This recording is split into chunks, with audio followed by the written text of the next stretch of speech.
리슐리에는 평생 적을 만들고 다녔음에도 향년 57세까지 살았습니다. 당시로서는 나름 장수한 셈이죠. 그중 약 20년은 프랑스 정치판에서 지냈는데요. 그가 이리도 오래 살아남을 수 있었던 가장 큰 이유는 자기 세력을 바닥부터 키워냈기 때문입니다. 아무리 그가 당대의 실세라 할지라도 그는 자신보다 왕을 더 돋보이고자 노력해왔어요. 즉, 반대로 생각해보면 본인의 권력은 왕에 의해 언제든 없어질 수 있는 거죠. 자신만 축출되는 거면 모르겠으나 당시의 정치적 사망은 곧 가문의 파멸로 이어졌기에 가족을 중요시하는 그에게 있어 권력은 필수 불가결한 요소였습니다. 그는 자신의 측근들을 여러 요직에 앉혔어요. 그리고 그 측근은 주로 앙투안과 마자랭처럼 비주류 인사들이었죠. 또한 불어의 보안과 전파를 목적으로 한 사조직 아카데미 프랑세지를 결성하여 신진 세력을 육성했습니다. 조직은 총 40명의 소수정예로 운영되나 문인뿐 아니라 과학자, 군인, 정치가 등 각계각층의 인물들로 구성되었고, 멤버십은 조직의 명예를 훼손하지 않는 한 평생 동안 유지되었으며, 전임자의 사임이나 사망으로 후임이 새로 선출될 시 후임자는 전임자에 대한 찬양 연설을 해야 했어요. 조직 자체가 왕이 직접 공인한 만큼 많은 이들이 해당 조직의 일원이 되는 걸 가장 큰 영예로 여겼고, 일원이라는 이유만으로 많은 특혜들을 누렸죠. 그리고 이 조직은 훗날 프랑스 역사를 뒤흔들 어마어마한 센세이션을 일으킵니다. 살롱, 프랑스 하면 떠오르는 대표적 문화입니다. 남성이 아닌 여성, 그것도 왕족이 아닌 귀부인들이 주체적으로 이끈 당시로서는 굉장히 선진적인 문화죠.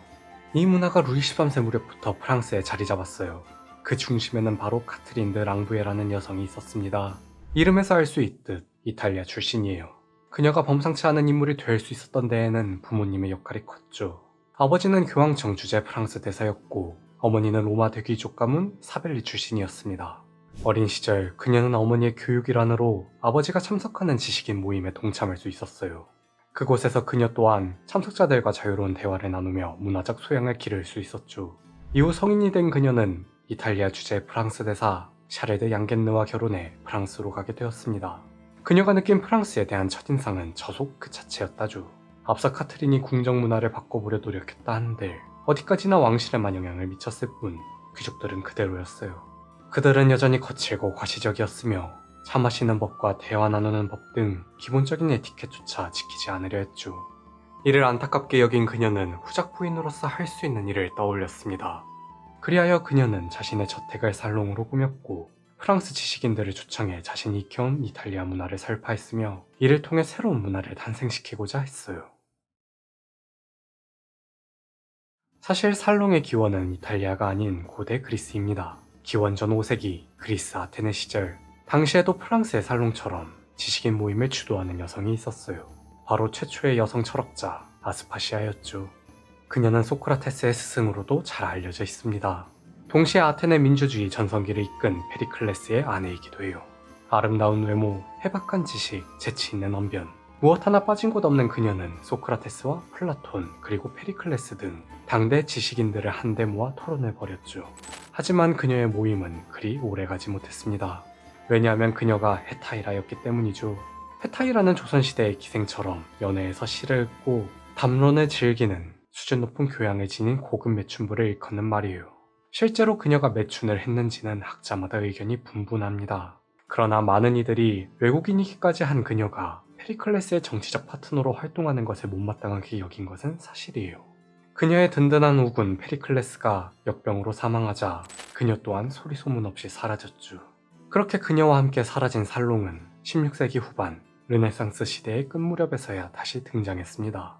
당시 이탈리아에서 무제노프라고 하는 모임이 유행했어요. 랑부에가 어렸을 때 아버지를 따라 참석한 모임이 바로 무제노프였죠. 문학과 예술에 뛰어난 이들이 살로네라는 곳에 모여 문화와 교류를 즐겼는데요. 그래서 살로네 뒤에 S가 붙으면 사극회를 뜻하고 프랑스로 넘어와 살롱으로 불리게 되었으며 루이 14세의 주도로 파리 살롱전이라는 미술 전람회가 개최되자 전시회 전람회라는 뜻도 가지게 되었습니다. 물론 프랑스에도 무제노프 같은 모임이 없던 건 아닙니다. 이탈리아의 선진 문화에 감명받아 자국에도 도입하고자 했던 왕이 있었어요. 앞서 언급한 프랑스와 1세가 그랬죠. 그가 미술을 프랑스로 가져왔고 카트린이 궁정 예절을 들여왔으며 앙리 4세가 프랑스 최초의 궁정 살롱을 개최했습니다. 다만 사교회장을 궁정으로 한정했죠. 그러다 랑부에가 등장하면서 공정 밖으로 이동하게 된 거예요. 그녀는 아버지로부터 물려받은 저택에서 살롱을 운영하기 위해 인테리어를 바꿨습니다. 중세 후기까지의 왕족 및 귀족의 저택에는 거실이 없었어요. 대신 크레이트 홀이 그 역할을 대신했죠. 문제는 크레이트 홀의 특성상 응접실 개념보다는 다목적실로 활용되었기에 살롱을 운영하기에는 부적합했습니다. 그래서 그녀는 지금까지 가운데에 계단해 놓은 고전적인 건축 방식을 깨고 한쪽 구석으로 몰았으며 중앙을 넓혀 객실로 만들어 사교와 파티의 장으로 만들었습니다. 그녀의 살롱은 단숨에 핫플레이스가 되었어요. 푸른방이라는 별명도 붙었죠. 푸른방의 가장 큰 특징은 가구였습니다. 중국 또는 델프트 도자기, 베네치아 무라노 유리잔, 플랑드르 테피스트리, 오리엔트 깔개 등등. 더는 가구가 실용성만 추구해서는 안 된다는 걸 보여주듯 미적 기능을 겸비한 공예품들로 가득 채워졌어요. 얼마나 우아하고 사치스러웠냐면 왕족인 마고와 카트린도 그녀의 푸른방에 관심을 보여 따라했을 정도였죠. 물론 푸른방에서 가장 인기 있는 건 이 모든 것을 기획한 랑부의 본인 그 자체였습니다. 예술과 정치 그리고 문화적 식견을 갖춘 마담의 등장은 오히려 여성들의 환호를 불러왔어요. 단순히 누군가의 아내이자 어머니로만 살아온 이들이 그녀의 주체적인 삶을 보고 매료된 거죠. 덕분에 17세기 살롱의 주인은 대부분 여성들이 차지했습니다. 여주인 171명 중 137명의 귀족 출신이었어요. 신여성이라 불릴 만한 엘리트들의 탄생이었죠. 이는 18세기에도 유사하게 이어졌습니다. 기본적으로 살롱은 수다에서 출발했습니다. 가볍게 할 수 있는 대화로 공간을 가득 채움으로써 부드러운 분위기를 조성하는 게 포인트예요. 일례로 모차르트의 공연을 보고 온 이들이 그에 대한 이야기를 나눠 그의 명성이 더 높아지기도 했죠. 수다의 다음 차례는 글쓰기였습니다. 살롱을 운영한 마담 중에는 작가 출신이 많았어요. 대표적으로 세비니에와 라파예트가 있었죠. 이들이 작가로 활동할 수 있게 된 건 워낙 높은 식견을 보유했기 때문도 있지만 더 직접적인 원인은 편지에 있었습니다. 한 차례 살롱이 끝나면 마담들은 참석자들에게 감사와 다음을 기약하는 편지를 보냈어요. 그러면 참석자들도 이에 대한 답장을 보냈죠. 어찌 보면 단순 인사치레 정도로 끝날 일이었습니다. 하지만 이들은 문학인답게 이를 문학으로 승화시켰죠. 살롱을 저택 밖에서까지 이어간 거예요. 젊고 능력 있는 신인 작가들이 마담에게 편지로 자신이 쓴 글을 보여주고 마담은 그에 대한 감상문을 남기는 방식으로 말입니다. 이를 서간문학이라 하며 지금도 유명한 몽테스키 외에 페르시아인의 편지, 장자크 루소의 신 엘로이즈, 괴테의 젊은 페르테르의 슬픔이 바로 살롱을 통해 탄생한 작품들입니다.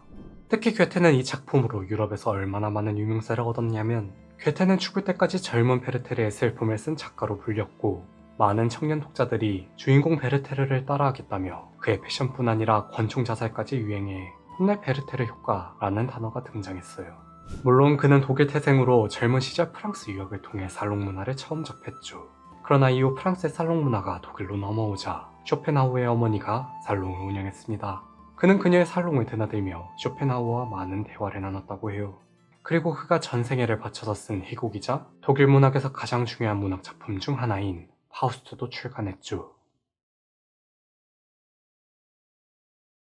17세기 프랑스에서 가장 핫했던 마담이 랑부에라면 18세기는 조프렌과 퐁파두르가 있습니다. 두 사람은 굉장히 공통점이 많은데요. 크게 세 가지로 요약해보죠.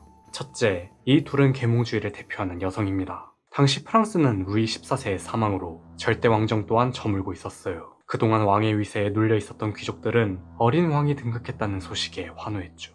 그들은 너도나도 베르사유 궁전을 떠나 자신만의 궁전을 세우기 시작했습니다. 커서도 유약한 성정을 버리지 못한 루이 15세는 왕으로서 강력한 리더십을 보이지 못했고 잦은 전쟁과 사치로 국가지정을 파탄냈으며 이로 인해 앙시앙 레짐에 대한 근본적인 의문을 불러일으켰습니다. 무능한 왕과 권력 유지에 급급한 귀족 그리고 국가 체제의 모순이 백성들로 하여금 혁명의 단초를 제공했어요. 무엇보다 혁명의 뿌리가 된 계몽주의 사상을 논의했던 장소가 바로 두 마담의 살롱이었죠. 둘째, 둘 다 부르주아 출신입니다. 부르주아 집안임에도 일반적인 귀족 자제급 이상의 교육을 받았죠. 또 둘 다 기본적으로 교양에 대한 갈망이 넘쳤고 웬만한 귀족들보다 박학다식했으며 엘리트 계층만의 특권의식이 없었어요. 덕분에 계몽주의 사상을 받아들이는데 어떠한 거리낌도 없었습니다. 오히려 누구보다 이 사상이 널리 퍼질 수 있도록 앞장섰죠. 셋째, 둘의 롤모델이 같았습니다. 기본적으로 살롱은 마담 혼자서 이끌어가는 사교 모임이에요. 즉, 마담이 죽으면 살롱도 같이 없어지죠. 그렇게 마담이 되고 싶은 많은 여성들이 인기 있는 살롱들을 돌아다녔고 그들의 노하우를 어깨너머로 배웠으며 자신만의 살롱 시스템을 구축했습니다. 둘은 텐생 남작 부인의 살롱을 자주 방문했는데요.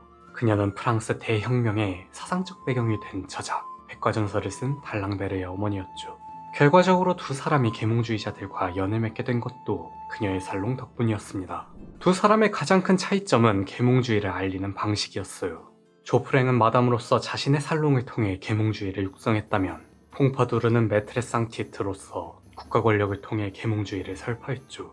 쉽게 말해 계몽주의를 일종의 제품으로 비유하자면 조프랭이 제조, 퐁파두르가 유통을 담당한 겁니다. 그렇기 때문에 살롱을 운영하는 기술적 측면은 조프랭이 더 뛰어났으나 사회적 영향력은 퐁파두르가 압도적이었어요. 조프랭, 그녀는 어린 시절부터 교양에 목이 말랐습니다. 그러나 어머니를 일찍 여의고 할머니 손에서 길러졌어요. 부족한 가정은 아니었지만 그렇다고 충분한 것도 아니었죠. 대부분 이럴 경우 자신의 팔자에 대한 신세한탄을 늘여놓고 말 텐데요. 그녀는 남달랐습니다. 부모로부터 받지 못한 기회를 스스로 창출하고자 했죠. 14살에 중년의 돈 많은 호라비를 만나 신분 상승을 꾀하는 방식으로 말이에요. 35살의 나이차, 지금으로 따지면 대화가 될까 싶지만 남편은 그녀의 당찬 모습에 반했던 것일까요? 도리어 그녀의 꿈을 지지해 주었습니다. 그녀는 20년이 넘도록 다른 부인들의 살롱을 드나들었고 그곳에서 수많은 시식인들을 만났으며 특히 텐생의 살롱을 자주 방문하여 노하우를 익혔죠. 그리고 1749년 마침내 남편의 도움으로 생토노레 거리에 자신만의 살롱을 열어요. 비록 같은 해에 남편은 노령으로 사망하고 말았지만 그는 그녀가 살롱을 운영하는 동안 뒤에서 묵묵히 앉아있다가 끝나면 문을 닫아주는 역할을 했으며 끝까지 외조를 했다고 합니다. 랑부에와 그녀의 가장 큰 차이점은 랑부에는 대화하는 법을 체계화했다면 그녀는 모임 자체를 체계화했어요. 기존에는 살롱을 심야에 열었다면 그녀는 저녁 식사부터 시작해 오후 내내 대화를 나눌 수 있도록 했죠. 또 월요일은 예술가의 날로 지정해 이때까지만 해도 환쟁이라 차별받던 화가들을 보호했습니다. 수요일은 문인과 철학자의 날로 정했는데요. 이전까지의 살롱은 프랑스 문학 발전에 초점을 맞춰왔죠. 그녀는 지식인들이 정치, 사회, 문화 등 다양한 사상을 논의하길 바랐습니다. 그래서 국경을 넘어 언어와 문화의 차이를 존중하는 공동체, 문자공화국이라는 개념을 자신의 살롱에 도입했어요. 덕분에 프랭클린과 예카테리나 2세, 그리고 스타니슬라우스 2세 등 타국의 거물들과도 연을 맺을 수 있었고 달랑베르의 든든한 후원자가 되었으며 그녀의 살롱은 현재까지도 대표적인 계몽주의 발상지로 여겨지고 있습니다.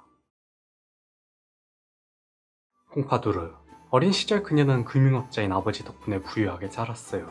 아버지의 교육관에 따라 수많은 교육을 받았고 거의 전 분야에 걸쳐 우수한 성적을 거뒀으며 그중 음악과 미술 분야에 탁월한 재능을 보였죠. 빼어난 외모와 재치까지 갖춰 많은 이들이 그녀를 선망의 대상으로 여길 정도였습니다. 하지만 그녀에게 유일한 오점이 있었으니 그건 바로 출신이었죠. 친아버지로 알려진 남자는 사실 새아버지였고 진짜 아버지는 횡령죄로 추방당했으며 어머니는 코르티잔이었어요. 그야말로 개족보가 따로 없었죠. 그 때문일까요? 그녀는 어렸을 때부터 메트레상티트를 꿈꿨습니다. 1741년 비록 아버지의 강압에 못 이겨 그의 사촌과 결혼했음에도 그 꿈을 포기하지 않았어요.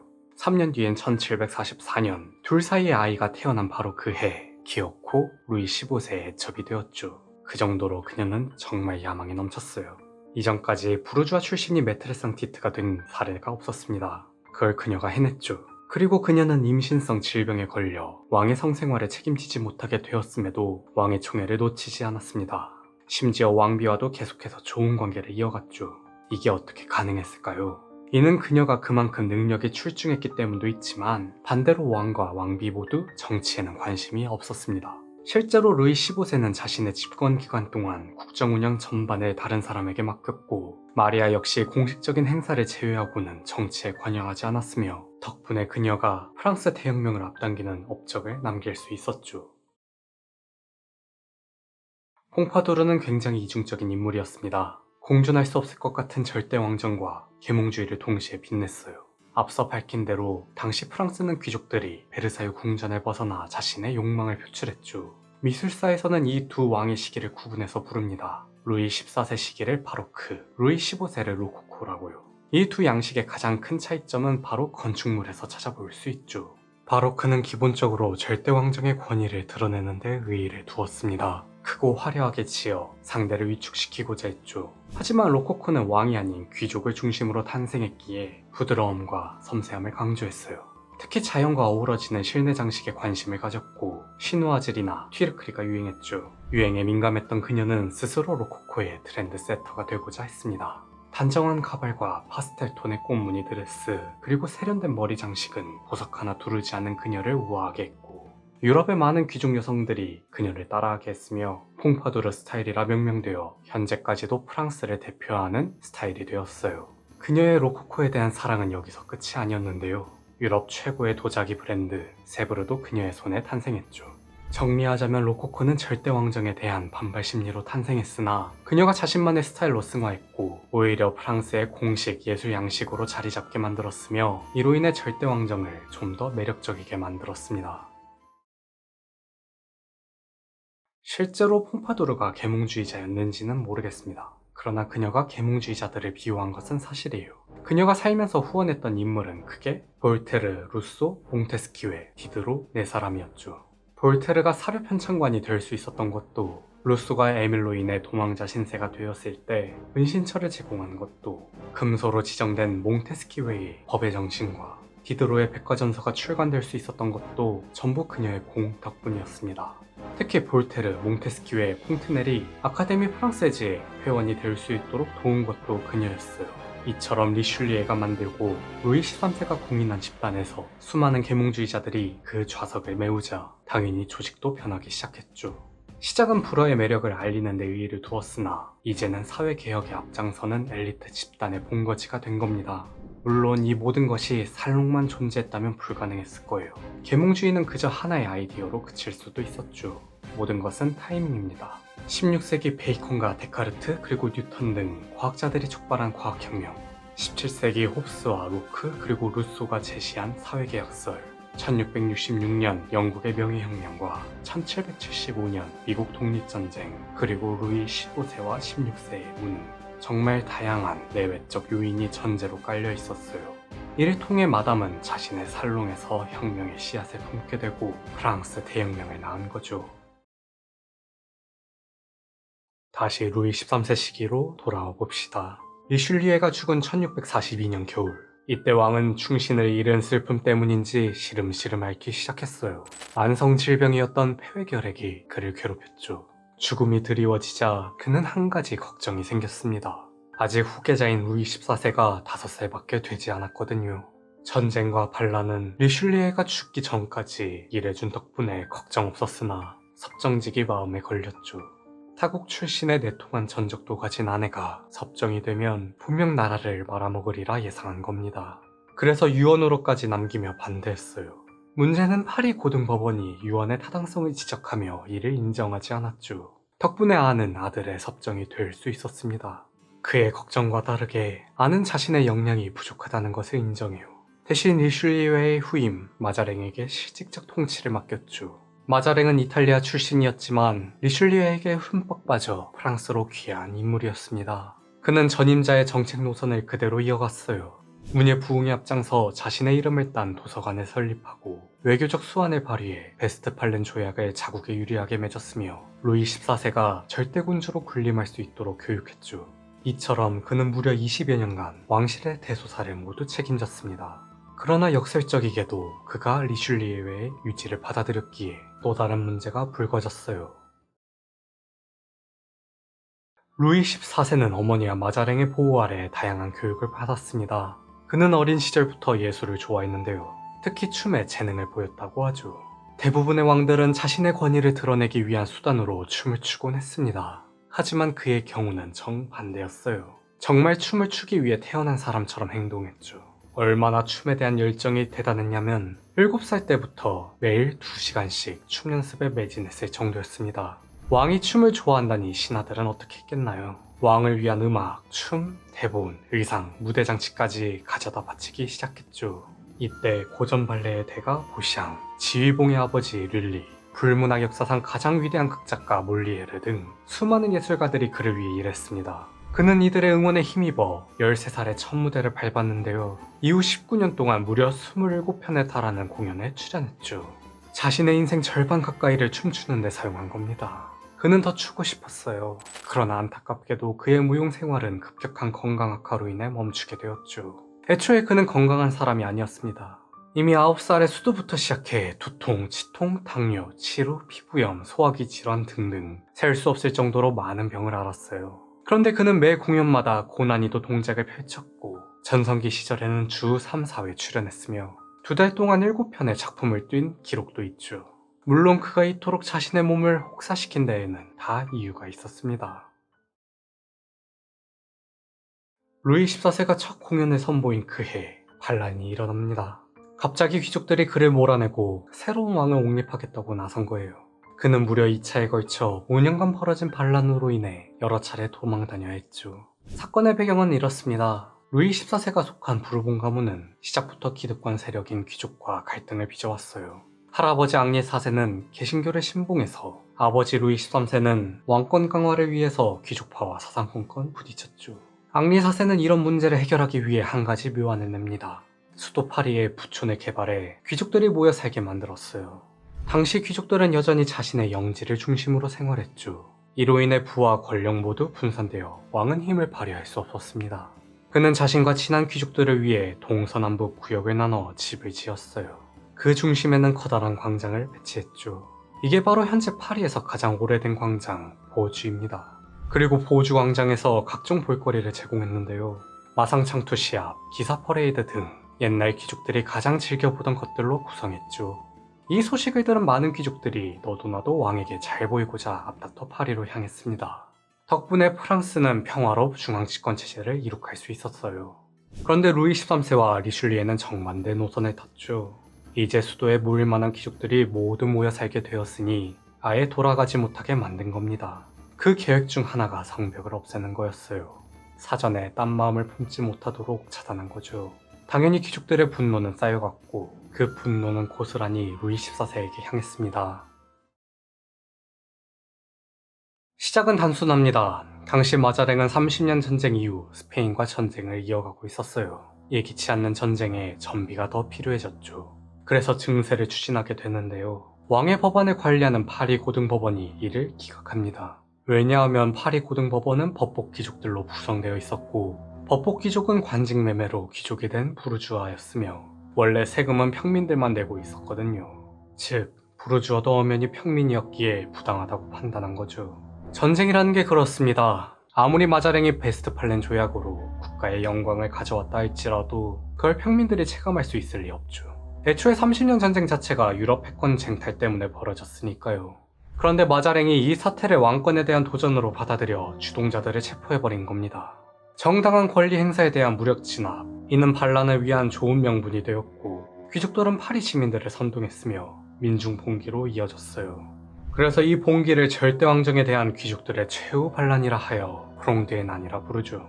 1차는 비교적 빠르게 진압됩니다. 왕실파는 프롱드파가 명장 튀렌을 포섭하는 바람에 잠시 파리에서 떠나야 했지만 곧바로 콩대공을 앞세워 반년 만에 수습할 수 있었어요. 문제는 그 다음입니다. 이번에는 콩대공이 영모를 꾸몄어요. 그는 스스로를 영웅이라 칭하고 다녔고 반란의 명분을 제공한 마자랭의 퇴진을 요구했으며 왕의 숙부 가스통까지 가담했죠. 안과 마자랭은 그의 태도의 심각성을 느끼고 선수를 칩니다. 콩대공과 그의 일당 모두 잡아들이기로요. 그러나 이들이 한 가지 간과한 사실이 있었습니다. 그가 전통 귀족이라는 사실을 말이죠. 그는 왕족에 왕이 계실 서열도 높았던 만큼 파리 밖에도 지지 세력이 많았어요. 따라서 지난 1차 때와 달리 봉기의 규모가 전국으로 번졌습니다. 이에 압박을 느낀 왕실파는 또다시 파리를 떠날 수밖에 없었죠. 파리를 장악한 콩대공은 본격적으로 왕위 계승 작업에 돌입합니다. 그는 가장 먼저 지난 반란의 주역 신흥 귀족과 연대를 도모했어요. 하지만 같은 귀족일지라도 사는 세상이 달랐던 만큼 좀처럼 입장차를 좁히지 못해 불화만 빚었죠. 그는 하는 수 없이 파리를 벗어나 보르도에서 민중봉기를 일으킨 뒤 재도전합니다. 여기까지는 괜찮았어요. 하지만 이후 스페인과 동맹을 추진하면서 문제가 생겼죠. 당시 프랑스는 스페인과 전쟁 중이었습니다. 그런데 자신의 왕위 계승을 위해 적국의 손에 빌 일을 한 거예요. 결국 그의 지나친 욕심은 화를 불렀고 또다시 파리에서 쫓겨나게 되었으며 결국 스페인으로의 망명길을 떠나야 했죠. 한편 그동안 왕실파는 튀렌의 호의를 받으며 상황을 지켜봤습니다. 그가 자멸했다는 소식과 시민들이 왕위에 복귀를 원한다는 이야기를 듣게 되었어요. 1652년 마침내 루이 14세는 파리에 입성할 수 있었죠. 프롱드에 나는 루이 14세의 인생에서 한 획을 그은 사건이었습니다. 대국의 왕세자로 태어나 신이 주신 아이라 불리며 만인의 사랑을 받았고 자신이 좋아하는 춤을 마음껏 추고 자라던 아이가 어느 날 갑자기 반란을 겪은 거예요. 10살부터 15살 때까지 한창 예민한 시기에 그는 수없이 수모를 겪으며 인생을 배웠죠. 1차 반란 때는 아무것도 챙기지 못한 채 피난을 떠나 열악한 환경에서 매일 밤 추위에 떨며 지내야 했습니다. 2차 반란 때는 피난을 가기도 전에 시민들이 들이닥쳐 자는 척 연기를 해야만 했어요. 두려움과 수치심 그리고 형언할 수 없는 분노가 그를 휩싸였죠. 어린 왕에게 너무나도 가혹했던 이날의 기억들은 그에게 평생의 트라우마로 자리 잡았습니다. 파리는 끔찍한 악몽의 도시가 되었고 귀족들은 언제든 자신을 배신할 수 있는 존재가 되었으며 이들을 전부 억누를 수 있는 강력한 힘에 집착했죠. 하지만 당시 그가 왕으로서 할 수 있는 일은 아무것도 없었습니다.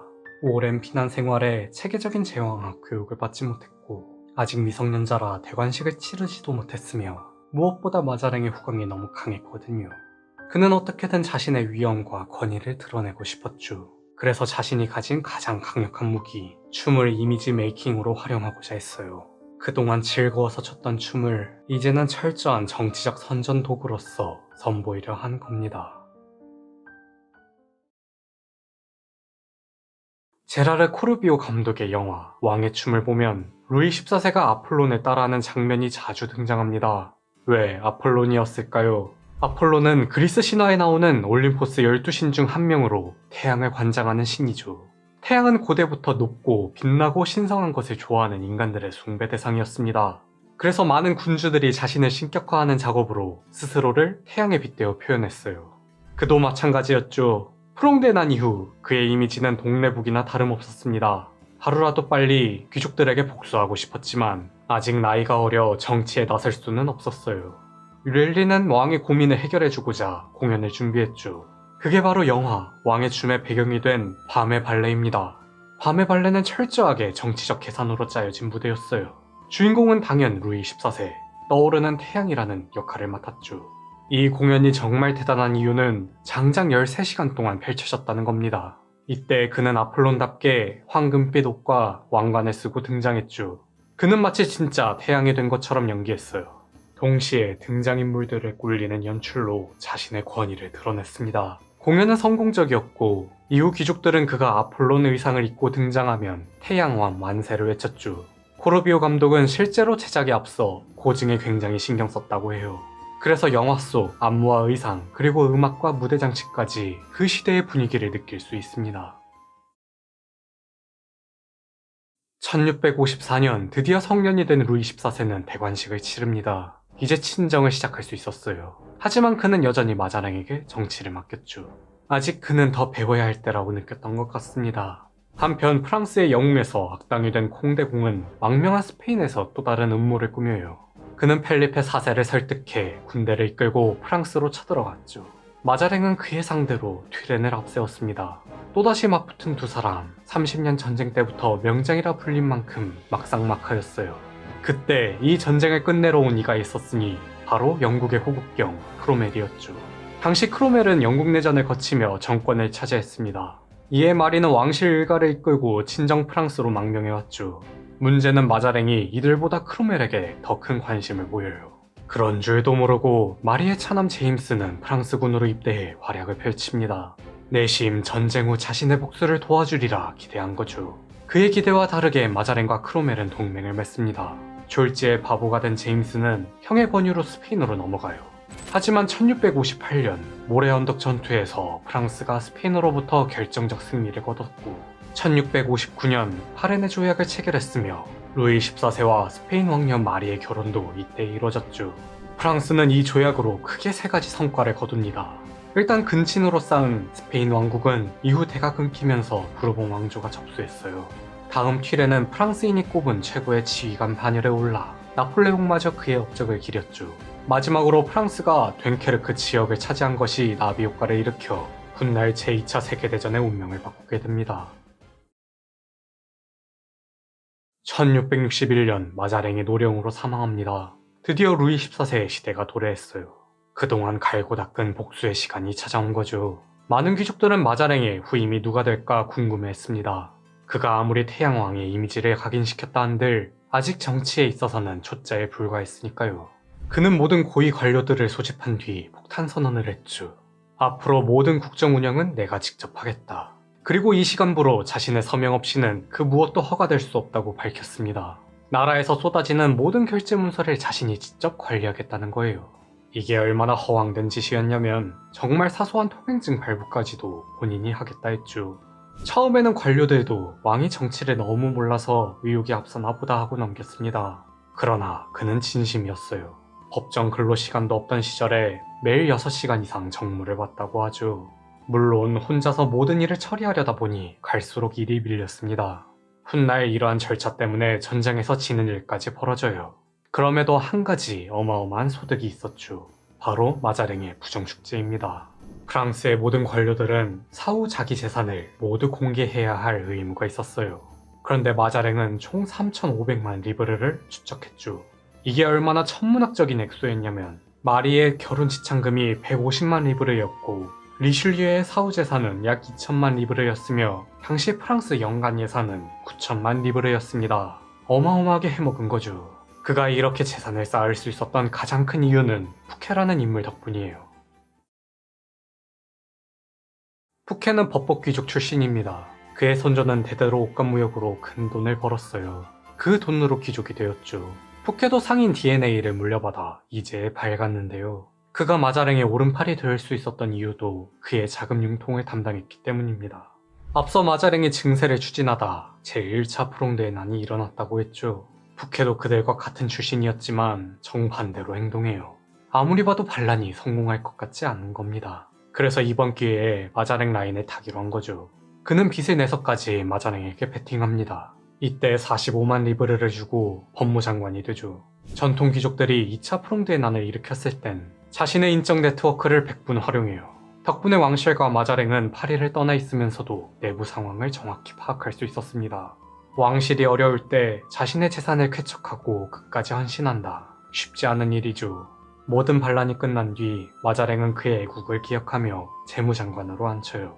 그는 국가의 재무와 사법 모두 자신의 손아귀에 들어오자 무서울 게 없었습니다. 그래서 이때부터 국고를 빼돌려 자신의 궁정을 세우는 데 몰두했죠.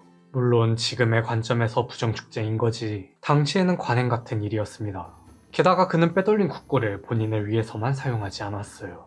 상인답게 자신의 신용을 믿은 이들에게도 나눠줬죠. 마자랭이 엄청난 재산을 축적할 수 있었던 것도 이러한 배경 때문입니다. 그렇게 루이 14세는 푸케의 횡령 사실을 알고서도 처벌하지 못했어요. 그는 엄연한 애국자였고 법복 귀족들의 리더였으며 왕이 재상제를 폐지하지 않았더라면 유력 재상 후보였을 정도로 능력이 뛰어났으니까요. 하지만 모두의 예상과는 다르게 그의 몰락은 생각보다 일찍 찾아옵니다.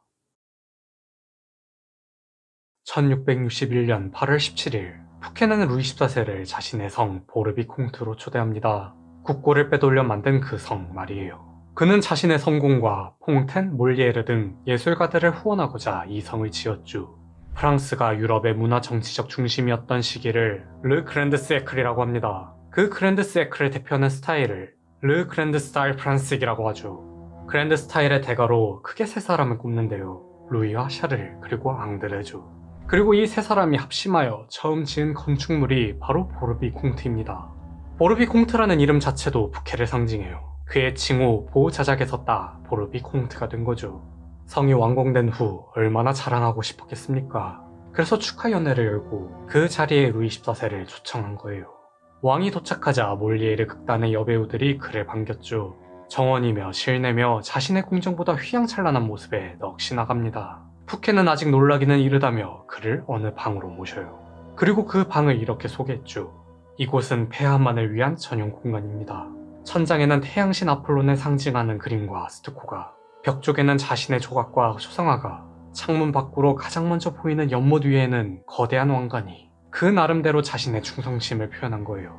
그러나 귀족 트라우마를 가진 왕에게 그의 이러한 모습은 최악으로 다가왔죠. 자신의 국고로 자신보다 화려한 삶을 산다는 게 그의 발작 버튼을 누른 겁니다. 연애가 끝나고 굳이 그 방을 뒤로 한 채 차로 30분이나 걸리는 퐁텐블로 궁전으로 떠났다고 해요. 그리고 이때 결심합니다. 푸케를 체포하겠다고요. 루이 14세는 파리에 돌아가자마자 콜베르를 불러요. 콜베르는 푸케의 라이벌이었죠. 그는 이미 오래전부터 푸케의 비리 사실을 고발했습니다. 왕은 그에게 푸케를 체포할 것이라 밝혀요. 여기서 그는 이번 기회에 푸케의 모든 세력을 쳐내자고 설득했죠. 그리하여 왕은 자신의 첫 국정과제로 부정부패 척결을 내세우게 됩니다. 이를 위한 첫걸음으로 친위 쿠데타를 일으켰어요. 그냥 쿠데타도 아니고 친위 쿠데타는 뭘까요? 흔히 쿠데타 하면 떠오르는 단어가 반란입니다. 그러나 실제 뜻은 군사정변이죠. 말 그대로 군사력을 동원하여 정치체제의 변동이 일어나는 걸 쿠데타라고 해요. 그래서 5.16을 군사정변이라 하고 12.12를 군사반란이라 하는 겁니다. 앞에 친위를 붙인 이유는 그 군사정변을 권력이 가진 측이 하기 때문이죠. 왕이 친위 쿠데타를 일으킨 이유는 크게 두 가지예요. 첫 번째는 푸케의 영향력 때문이죠. 그는 법무부와 재무부의 수장인 만큼 파리 시민의 지지를 한몸에 받고 있었습니다. 왕은 지난 프롱드의 난의 교훈을 뼛속에 새겨두고 있었어요. 그러므로 그를 체포하고 난 뒤의 상황을 염두에 두어야 했죠. 두 번째는 푸케가 가진 면책특권입니다. 당시 법무부 장관은 면책특권을 가져 형사처벌을 면할 수 있었어요. 때문에 아무리 루이 14세가 왕일지라도 정당한 방법으로는 그에게 법적 처벌을 내릴 수 없었죠.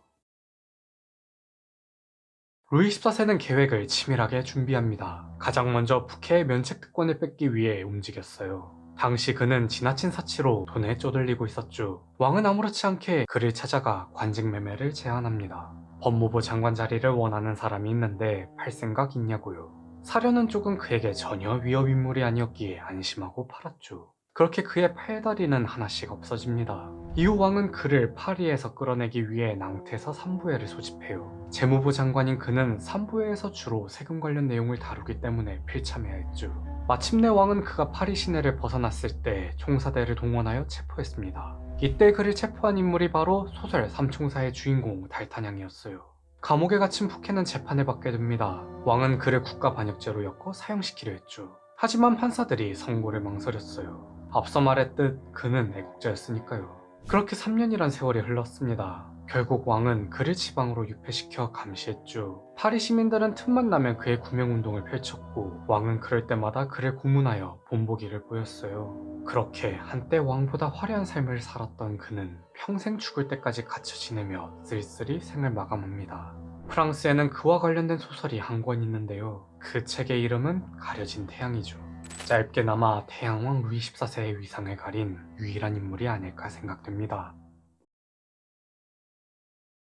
루이 14세는 계속해서 비리 귀족들을 속아내요. 이를 위해 정의법정을 설립했죠. 그는 이 법정을 통해 푸케와 같은 부정축제자들의 재산을 몰수합니다. 그리고 모든 귀족들을 대상으로 한 정통성 검증도 실시했어요. 그는 귀족들에게 자신의 신분을 입증하지 못하면 자격을 박탈하겠다고 엄포를 놓았죠. 덕분에 귀족이 가장 많았던 브루타뉴의 경우 그 수가 절반 가까이 줄어들었습니다. 이후 그는 귀족 서열을 재정립했는데요. 기존에는 토지를 기준으로 칭호를 정해 그 땅을 차지하면 귀족이 될 수 있었죠. 그런데 그는 그것과 무관하게 칭호를 부여했습니다.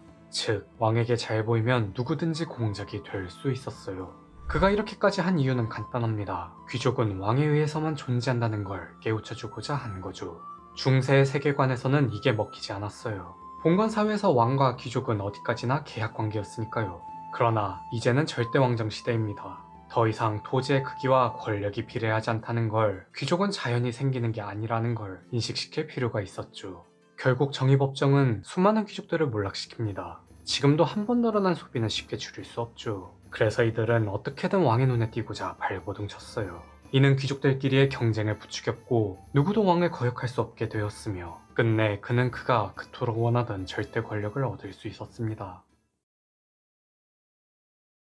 루이 14세는 두 번째 국정과제로 전방위적 구조개혁에 나섭니다. 그리고 개혁의 선봉은 콜베르가 맡았죠. 그는 푸케의 후임으로 재무부 장관이 되어 과감한 세제 개혁을 펼쳤어요. 최고의 징세 기술은 가장 적은 고통으로 가장 많은 거위털을 뽑는 것과 같다. 그동안 과도한 징세로 허덕인 서민들의 고통은 줄이고 면세 특권을 가진 귀족과 성직자들에게 전가하는 등 그는 공정한 조세를 표방합니다.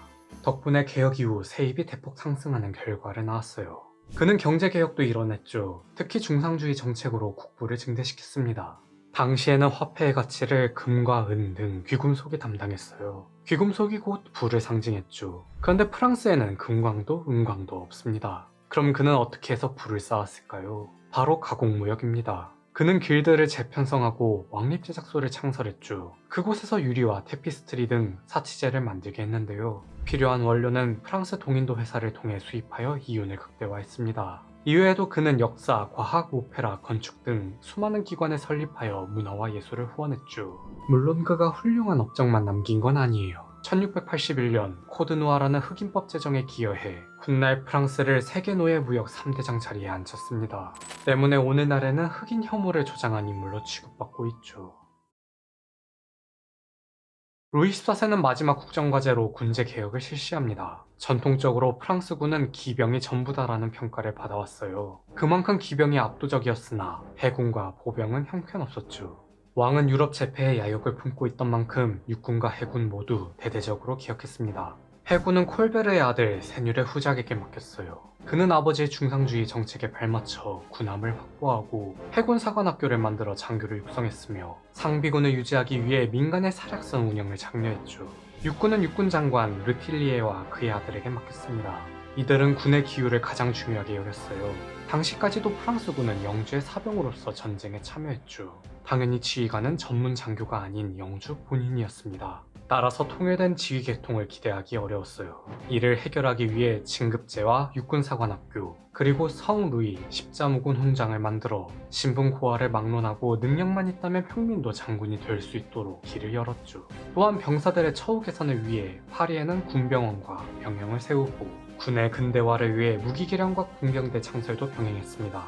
이러한 노력들 덕분에 루이 13세 당시 10만에 못 미쳤던 프랑스군은 루이 14세 치세 말기에 40만까지 늘어나며 유럽 최강의 군대를 만드는 데 성공했어요.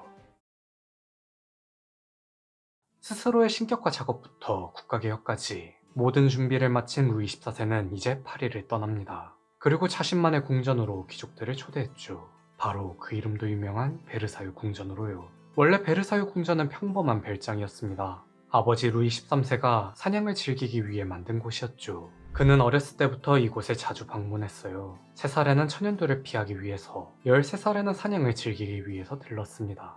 포롱드의 난이 일어나면서부터는 거의 살다시피 지냈죠. 위치적으로 나름 파리와 떨어져 있어 몸을 피하기 적합했던 거예요. 당연히 어린 왕은 파리보다 이곳에 애정을 갖게 되었습니다. 따라서 마자랭이 죽기 1년 전부터 이곳을 왕궁으로 바꾸겠다 결심했죠. 당초 계획은 지금과 많이 달랐어요. 이 정도 규모로 지을 생각은 추호도 없었습니다. 그런데 부캐가 그를 자극했죠. 왕은 보르비콩트의 웅장하고 화려한 모습에 열등감을 느꼈고 그를 질투해 그가 가진 모든 것을 빼앗았으며 무조건 그의 성을 능가하는 궁전을 세워야 한다는 강박에 빠져요. 그래서 보르비콩트를 건축한 이들을 전부 불러 모아 지금의 베르사유 궁전을 만듭니다. 실제로 베르사유 궁전과 보르비콩트의 외관이 닮은 건 이 때문이에요. 그래서 보르비콩트를 베르사유 궁전의 원조라 하죠. 이러한 이유로 프랑스를 방문하는 많은 관광객들 중에서도 북적한 궁전을 피해 일부러 이곳을 찾는다고 합니다.